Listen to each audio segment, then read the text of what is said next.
รื่องนี้เป็นเรื่องที่เกิดขึ้นในสมัยหนึ่งนานมาแล้วมันเป็นเรื่องที่น่ากลัวและอันตรายเป็นเรื่องของเสือผีเสือสมิงที่ออกอาละวาดฆ่าคนฆ่าสัตว์ที่อยู่ในหมู่บ้านตายอย่างอนาถไปหลายคนสวัสดีครับชาวไทยสารแหน่ทุกท่านวันนี้ผมมีเรื่องของเสือผีเสือสมิงที่ออกอาละวาดกัดกินสัตว์และผู้คนที่อยู่ในหมู่บ้านหุบหมาหอนมาเล่าให้ฟังให้กำลังใจช่องไทยสารแหน่ฝากกดติดตามช่องไทยสารแหน่ด้วยนะครับพร้อมกันแล้วตามมาเลยครับวิชัยเป็นนายบ้านหนุ่มที่เพิ่งรับตำแหน่งจากพ่อของเขาที่สละตำแหน่งเพราะความแก่ชราวิชัยเป็นชายหนุ่มร่างกายกำยำแข็งแรงหน้าตาคมสันหล่อเหลาขยันการงานช่วยเหลือชาวบ้านทุกคนจึงทำให้ชาวบ้านทุกคนรักและให้ความเกรงใจวิชัยกันทุกครัวเรือนตอนรับตำแหน่งใหม่ๆก็ไม่มีเหตุการณ์แปลกๆน่ากลัวใดๆเกิดขึ้นที่หมู่บ้านแห่งนี้แต่พอย่างเข้าเดือนที่2ตอนสายๆของวันหนึ่งมีชาวบ้าน2คนเป็นหนุ่มชะกันวิ่งมาที่บ้านของนายบ้านวิชัยร้องเอะอะโวยวายขึ้นว่าเจอศพคนตายอยู่ชายป่าทางเหนือไม่รู้ว่าคนตายเป็นใครเพราะว่า2หนุ่มดูไม่ถนัดพอรู้ว่าเป็นศพคนก็รีบวิ่งมาที่บ้านของนายบ้านทันทีเมื่อทุกคนไปดูที่ศพนอนตายอยู่นั้นจึงได้พบว่าเป็นชายหนุ่มท้องไส้เวอะวะรอยกัดกินเหมือนเป็นรอยของเสือหรือหมาป่าซึ่งสัตว์ทำร้ายคนจนตายนี่ในหมู่บ้านนี้ไม่เคยมีเลยแต่นี่มันเกิดอะไรขึ้นเพราะว่าบริเวณนี้ก็ไม่ได้ห่างไกลจากหมู่บ้านเลยแต่มีคนถูกทำร้ายจากสัตว์ป่าได้อย่างไรคนที่ตายเป็นคนจากหมู่บ้านใกล้เคียงเดินทางมาหาป้าลุงที่อยู่ในหมู่บ้านหุบหมาหอนนั่นเองแต่โชคร้ายโดนสัตว์ร้ายฆ่าตายซะก่อนหลังจากเหตุการณ์การตายของหนุ่มต่างหมู่บ้านไม่นานอีกประมาณ3 วันก็มีคนถูกสัตว์ป่าทำร้ายจนตายที่ท้ายหมู่บ้านอีกลักษณะการตายเหมือนเจ้าหนุ่มต่างบ้านมากคือถูกสัตว์ป่าทำร้ายจนตายคราวนี้คนที่ตายเป็นคนในหมู่บ้านหุบหมาหอนนั่นเอง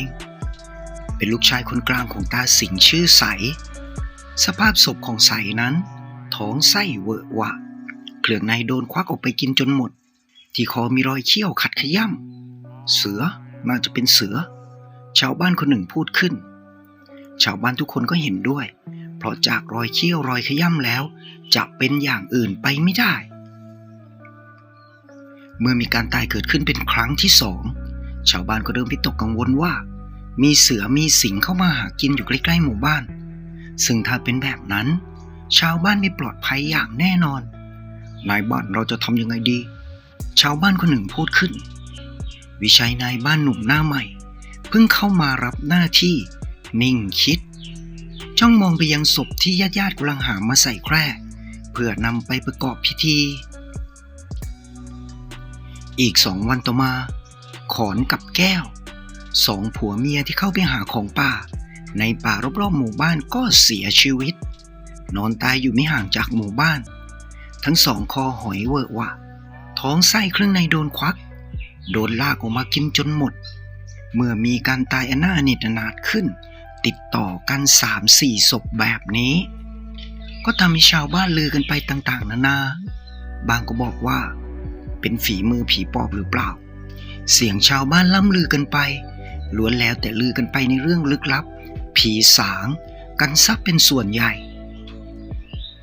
เมื่อจัดการงานศพของ2 ผัวเมียเสร็จนายบ้านก็ประชุมชาวบ้านห้ามเข้าป่าไปหาของป่าล่าสัตว์ตอนนี้เด็ดขาดจนกว่าจะจัดการกับไอ้ตัวที่ฆ่าชาวบ้านนั้นได้สักก่อนเจดและเพื่อนพรานอีก2 คนคือเด่นและทันพวกเขาเข้าป่าล่าสัตว์วันนี้เป็นวันที่7แล้วกำลังเดินทางกลับเข้าหมู่บ้านในตอนเช้าเพราะว่าพวกเขาได้เนื้อแห้งเนื้อสดมากพอแล้วขณะที่เดินกลับเข้าหมู่บ้านทั้ง3ก็เห็นความผิดปกติของป่านั่นคือป่าเงียบมากๆไม่มีเสียงสัตว์น้อยใหญ่รีดริ่งเรไรก็ไม่ส่งเสียงร้องเหมือนป่าปกติทั่วไปเหมือนมันหวาดกลัวอะไรสักอย่างขณะที่ทั้ง3เดินทางเข้ามาใกล้จะถึงหมู่บ้านอีกไม่ไกลเลยทั้ง3ก็ได้ยินเสียง คนร้องไห้เป็นเสียงของหญิงสาวเสียงร้องอยู่ป่าข้างหน้าไม่ไกลทั้งสามมองหน้ากันแต่ก็ไม่ได้คิดอะไรมากเพราะว่านี่ก็ใกล้จะถึงหมู่บ้านแล้วทั้งสามเดินตามเสียงนั้นไปเสียงนั้นดังมาจากฟากของพุ่มไม้หนาข้างหน้าผ่านพ้นพุ่มไม้นี้ไปก็จะต้องเจอเจ้าของเสียงร้องไห้หนีอย่างแน่นอนเมื่อผ่านพ้นพุ่มไม้ข้างหน้าออกไปไม่ไกลทั้งสามก็มองเห็นร่างของผู้หญิงสาวนางหนึ่งอยู่ในชุดเสื้อแขนกระบอกสีน้ำตาลเข้มผ้าถุงสีดำผมยาวสยายนั่งร้องไห้หันหน้าไปอีกทางทั้งสามเร่งเดินเข้าไปหาหญิงสาวเพื่อจะสอบถามว่าเกิดอะไรขึ้นจึงมานั่งร้องไห้แต่แล้วเจดก็ทำสัญญาณมือให้เพื่อนทั้งสองหยุดเพราะเขาได้กลิ่นสาบสางของสัตว์นักล่านั่นคือกลิ่นสาบเสือมันเป็นกลิ่นสาบของเสืออย่างแน่นอนเพื่อนพรานทั้งสองก็รู้ถึงความผิดปกตินี้ถือปืนลูกซองเดี่ยวของพวกเขาเตรียมพร้อมระวังภัยทั้งสามมองไปรอบๆบริเวณนั้นแล้วเชษก็ร้องเรียกหญิงสาวที่ยังนั่งร้องไห้อยู่ว่าน้องสาวน้องสาวเขาร้องเรียกอยู่ 2-3 ครั้งแต่หญิงสาวก็ยังก้มหน้านิ่งไม่ไหวติงมีเพียงเสียงสะอื้นเบาๆที่ออกมาจากหญิงสาวนั้น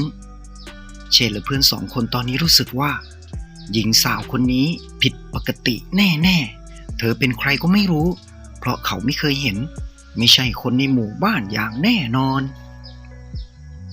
กลิ่นสาบสางก็เริ่มรุนแรงมากขึ้นเชษส่งสัญญาณให้ทุกคนหาที่กำบังเพราะเหตุการณ์มันเหมือนจะไม่ชอบมาพากลแล้วหญิงสาวที่นั่งก้มหน้าร้องไห้อยู่ข้างหน้าพวกเขาเรียกแล้วแต่เธอก็ยังเฉยเหมือนไม่ได้ยินทั้งที่ระยะแค่นี้ต้องได้ยินและจะต้องหันหน้ามามองพวกเขาแต่นี่เธอกลับนั่งเฉยเหมือนไม่มีอะไรมันต้องมีอะไรแน่ๆทั้งสามเอาต้นไม้ใหญ่ที่อยู่ใกล้ๆเป็นที่กำบังหลบดูว่าป่ารอบๆนี้มีอะไรผิดปกติตอนนี้พวกเขารู้แล้วว่ากลิ่นสาบสางนั้นมันลอยมาจากทางที่ผู้หญิงคนนั้นนั่งอยู่และยังเยื้องไปทางขวามือของเธอก็เหมือนว่าจะมีอีกกลิ่นที่ลอยมากระทบจมูกของพรานผู้เจนไพรทั้ง3 คนผู้หญิงไปไหนเชษฐ์กระซิบถามเพื่อน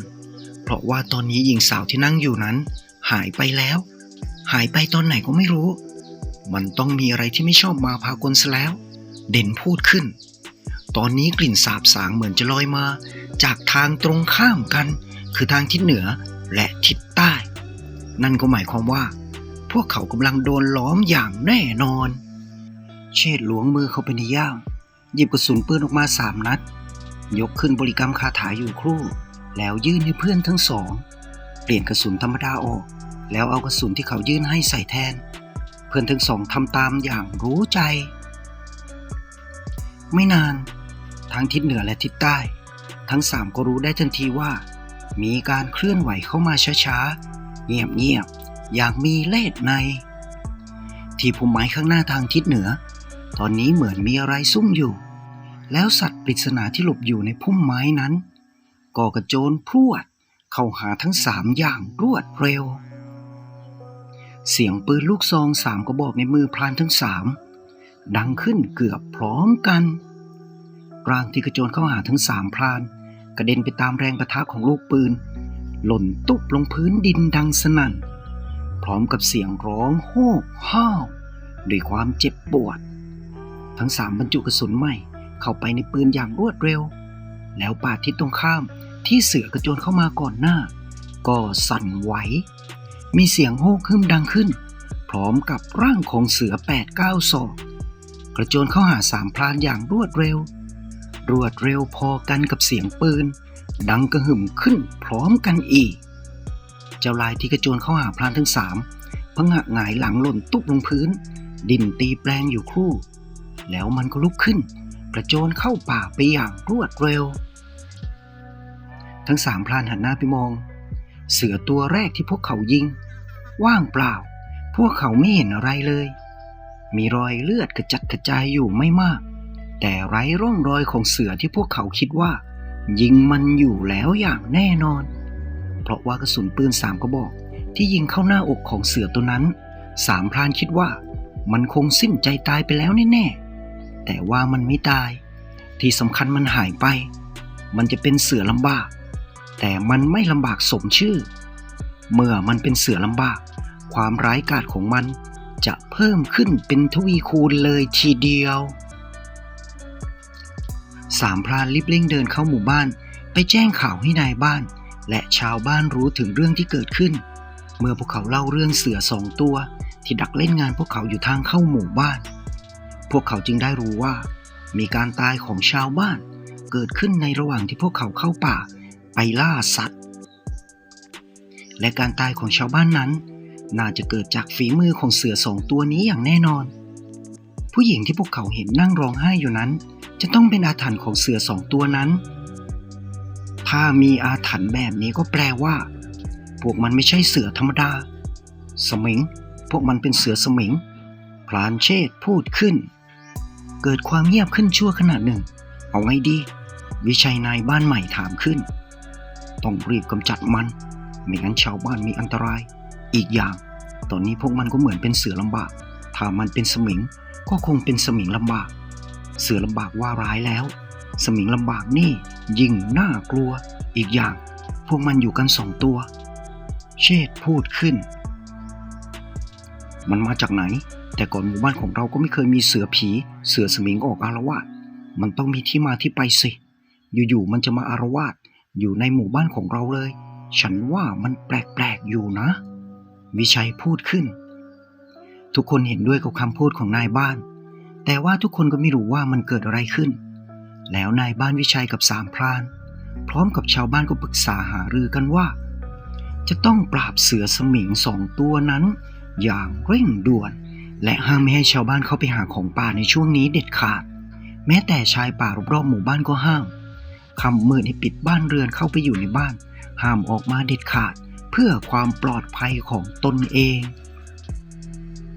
บทสรุปก็คือสามพรานและนายบ้านใหม่จะออกตามรอยเสือสมิงตามล่ามันเพื่อให้เรื่องร้ายๆที่เกิดขึ้นในหมู่บ้านจบลงไปสักทีสายๆของวันนั้นเองวิชัยนายบ้านหนุ่มพร้อมกับสามพรานก็พร้อมออกตามล่าเสือที่ทุกคนคิดว่าเป็นเสือสมิงเสือผีวิชัยบอกให้ชาวบ้านปฏิบัติตามกฎที่เขาตั้งขึ้นคือห้ามเข้าป่าในช่วงนี้ห้ามออกมาจากบ้านมืดๆค่ำๆและขอให้ชาวบ้านทุกคนปฏิบัติตามอย่างเคร่งครัดไม่นาน4 หนุ่มก็เดินมาถึงบริเวณที่สามพรานยิงเสือในตอนเช้ามืดของวันนี้เลือดและร่องรอยการเดินเข้าไปในป่านั้นชัดเจนแต่รอยที่เดินไปนั้นมันไม่ใช่รอยของเสือนั่นมันรอยของคนวิชัยพูดขึ้นแน่ใจนะว่าพวกแกยิงเสือไม่ได้ยิงคนวิชัยถามขึ้นอีกเราแน่ใจทั้ง3 พรานตอบขึ้นเกือบพร้อมกันด้วยความมั่นใจวิชัยพยักหน้าแล้วก็ให้พรานทั้ง3เร่งตามรอยนั้นไปอย่างรีบด่วนพรานเชษฐ์พานำทางไปตามรอยของคนที่มีใส่รองเท้าแต่รอยคนประหลาดนี้เดินไปสักพักจะมีรอยเสืออีกรอยปะปนไปด้วยเหมือนกับว่าเสือกับคนนั้นไปด้วยกัน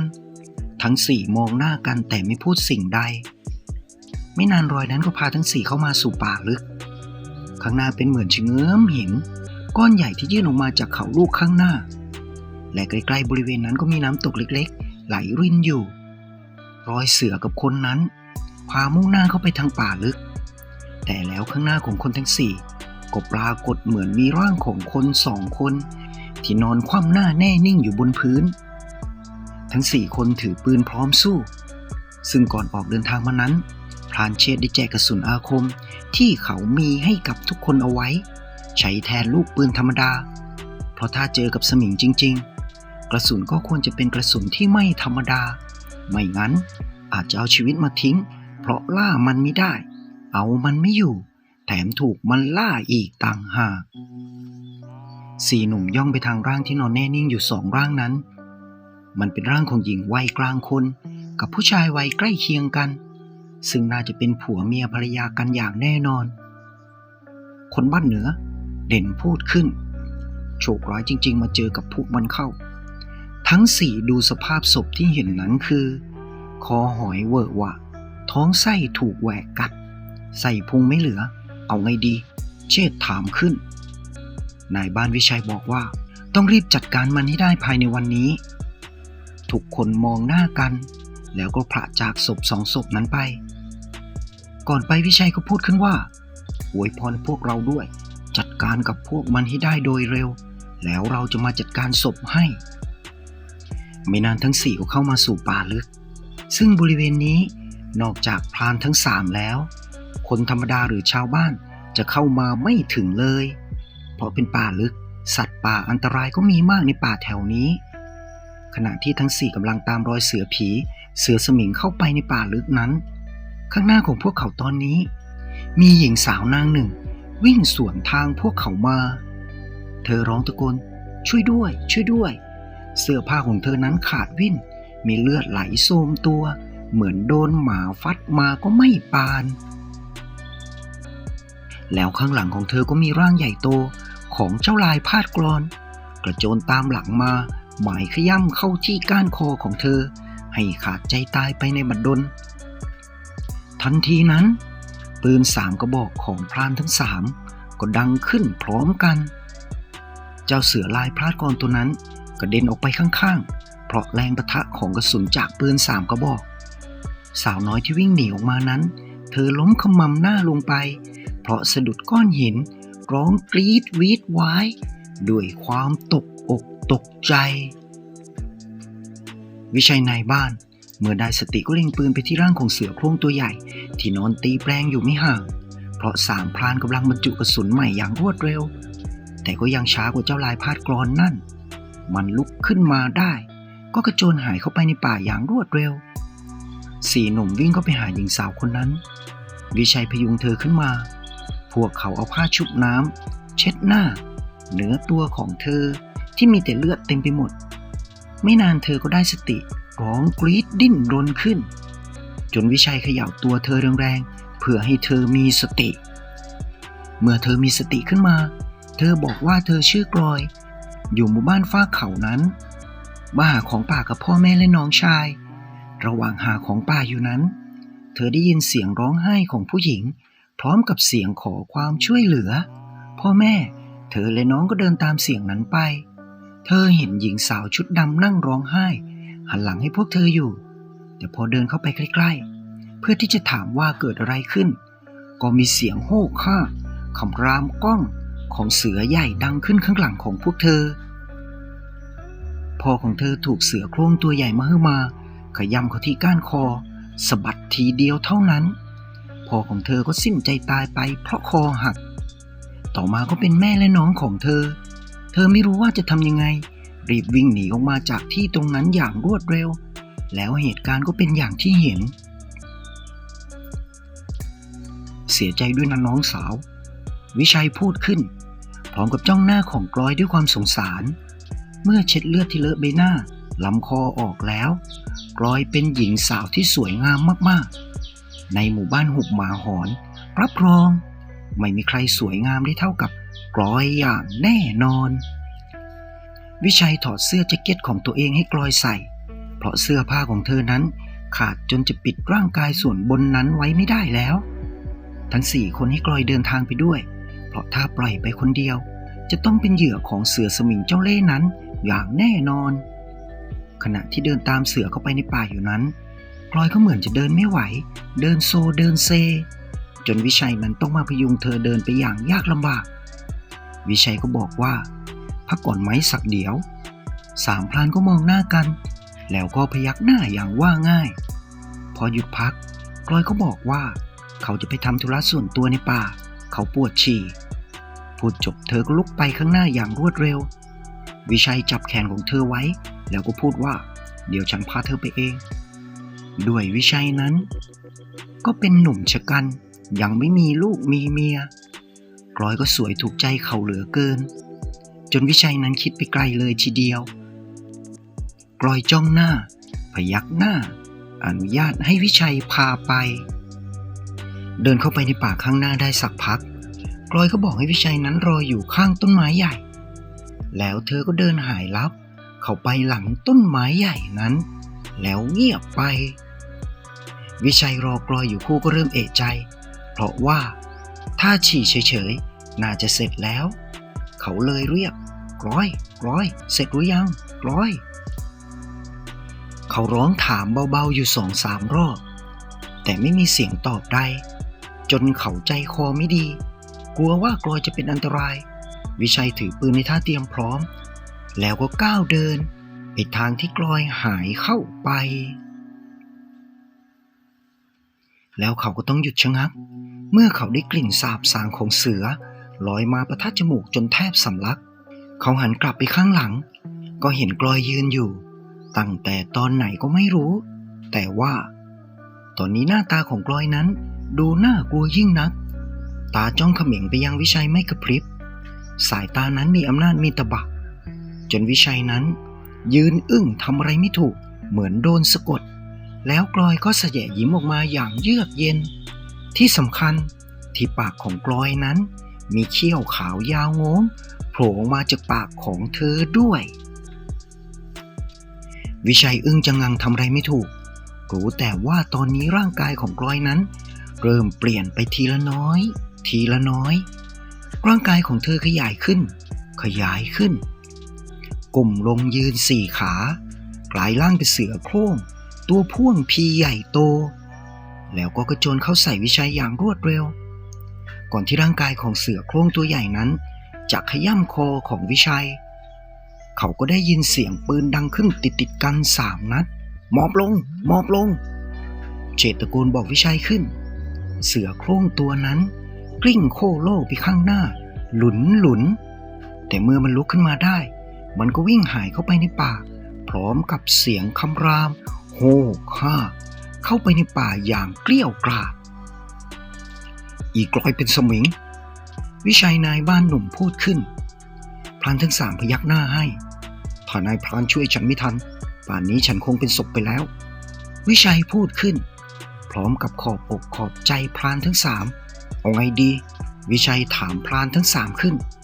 กินข้าวเที่ยงก่อนเอาเดี่ยวแรงไว้เราต้องระวังตัวให้มากกว่าเดิมมันเป็นสมิงอาคมแกร่กล้าอย่างแน่นอนดูจากกระสุนอาคมที่เราใช้ยิงมันนั่นมันแค่เจ็บไปเล็กๆน้อยๆเท่านั้น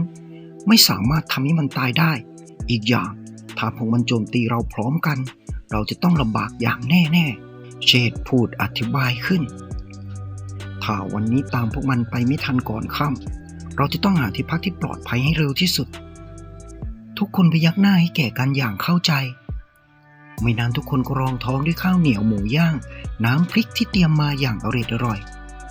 พักสักครู่ก็พร้อมจะเดินทางต่อไปได้เดินเข้ามาในป่าได้ไม่นานทุกคนก็ได้กลิ่นสาบสางของเสืออย่างชัดเจนเหมือนมันหมอบอยู่ข้างหน้าไม่ไกลจากที่นี่เลยแล้วสายตาของทุกคนก็มองไปเห็นกรดพระธุดงค์ปักอยู่ใต้ต้นไม้ใหญ่ข้างหน้ามีพระธุดงค์หนุ่มนั่งสมาธิหลับตาอยู่อย่างสำรวมพระธุดงค์ทั้ง4 คนอุทานออกมาพร้อมกันแต่ว่ากลิ่นนี้มันกลิ่นสาบเสือแน่ๆเชษฐ์พูดขึ้นแน่ใจนะว่านั่นเป็นพระจริงๆวิชัยพูดขึ้นอย่างระแวงทุกคนมองหน้ากัน